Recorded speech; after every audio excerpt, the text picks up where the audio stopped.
Good morning বন্ধুরা, কেমন আছো? আশা করি ভালো আছো। আমি খুব ভালো আছি। আর আমরা চলে আসছি। তো আমরা ট্রেনের মধ্যে আছি। দেখতে পাচ্ছ কত সুন্দর এখানে ধান ক্ষেত দেখা যাচ্ছে। আমরা 9টার সময় ট্রেনের মধ্যে উঠেছিলাম। সকালে শুধু চা বিস্কিট খেয়ে বেরিয়ে পড়েছি। আজ মামার বাড়ি থেকে নিজের বাড়িতে আসছি। খুব মন খারাপ হচ্ছে যে মামার বাড়ি থেকে চলে আসছি। অনেক মজা হয় এখানে। মামা মামি ভাই বোন তাদেরও খুব মন খারাপ হয়েছে যে আমরা চলে আসছি, ভালো লাগছে না। আর এখানে ট্রেনে বসে বসে একটু ভিডিও বানাচ্ছি। আর এখানে চানা খাচ্ছি। সকালে কিছুই খাইনি, শুধু চা বিস্কিট খেয়েছিলাম। আর ট্রেনের মধ্যে উঠে ঝালমুড়ি, চানা ভাজা, বাদাম ভাজি এসব কিছু খাচ্ছি। চাটা খেয়েছি। আর এখানে দেখতে পাচ্ছি আমার দিদাও খাচ্ছেন, সাথে মা বসে আছেন। আমার বোন, আমার বর, পাপাই ওরাও অন্য সিটের মধ্যে বসেছে। বদরপুর থেকে আমরা প্রায় করিমগঞ্জ অবধি দাঁড়িয়ে এসেছি।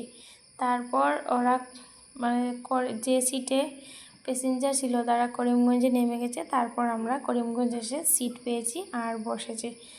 তো বসে বসে খাচ্ছি। তারপর বাড়িতে আসার পর অনেক কাজ, ঘর মোছা, কাপড় ধোয়া এসব কিছু করে রান্না, প্রায় সিদ্ধ ভাত খেয়েছিলাম। আর এখানে বড় মাছ নিয়ে এসেছিল, মাছগুলো কেটে এবার ভেজে নিচ্ছি।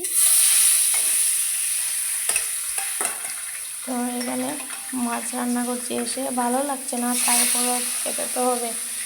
তো এখানে রান্না করছি। আমার পাপার বাবা মানে আমার বর পাবদা মাছ নিয়ে এসেছিলো। আমার বলছে আলু বেগুন দিয়ে পাবদা মাছ রান্না করবো। তো এখানে পাবদা মাছগুলো প্রথমে ভেজে নিচ্ছি। এর মধ্যে মাম্মি ওরা সবাই ফোন করেছিল যে কী করছি। ওরাও বলছে আমরা চলে এসেছি, বাড়ি একদম ঠান্ডা হয়ে গেছে, তাদেরও ভালো লাগছে না। সত্যি আমাদের খুব ভালো মন খারাপ হচ্ছে, একদম ভালো লাগছে না। তো এখানে মাছগুলো উল্টে নিচ্ছি।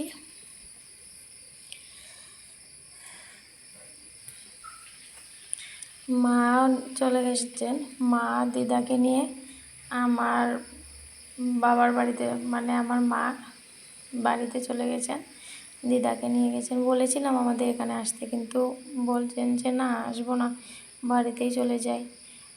এখানে আসবো আবার অনেকক্ষণ বসতে হবে, তারপর যাব। তো এখানে মাছ টানাচ্ছি আর ভাবছি যে আমার পাপাই কী করে। তো ওর বাবা ওকে মশারি টাঙিয়ে ঘুম পাড়িয়ে দিয়েছে। তো আমি এসে দেখছি ও ঘুমিয়ে আছে। তো আমি ফ্যান চালিয়ে দিচ্ছি, ওর খুব গরম। তো এখানে আলু বেগুনগুলো ভালো করে সাঁতলে নিচ্ছি। জানি না, আমার হয়তো ভুল ত্রুটি হলে হতে পারে, কারণ আমি নতুন ভিডিও বানাচ্ছি আর ফার্স্ট টাইম ভিডিও বানাচ্ছি। ভুল ত্রুটি হলে প্লিজ তোমরা আমাকে কমেন্ট করে বলবে যে এইভাবে না এইভাবে। তো তোমরা কমেন্ট করে বললে তো আমার ভুলগুলো আমি শুধরাবো, তাই না? তো প্লিজ তোমরা কমেন্ট করে বলবে আমার যদি কোনো ভুল হয়ে থাকে, কারণ আমি ফার্স্ট টাইম ভিডিও বানাচ্ছি। তো এখানে বেগুনগুলো ভালো করে সাঁতলে নিয়েছি।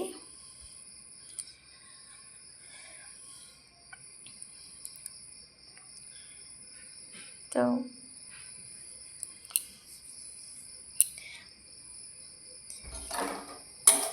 জানি না আমার ভিডিও বানানো হয় কি না। তো এখানে ঝোল দিয়ে দিয়েছি। আমি হাতে মোবাইল ধরে ধরে, আমার মোবাইলের কোনো স্ট্যান্ডই নেই, তো আমি হাতে মোবাইল ধরে ধরে ভিডিও বানাচ্ছি। তারপর ঝুলে জাল ধরে গেছে, তারপর আমি মাছ দিয়ে দিয়েছি। আজকে এই পর্যন্ত, টাটা, বাই বাই।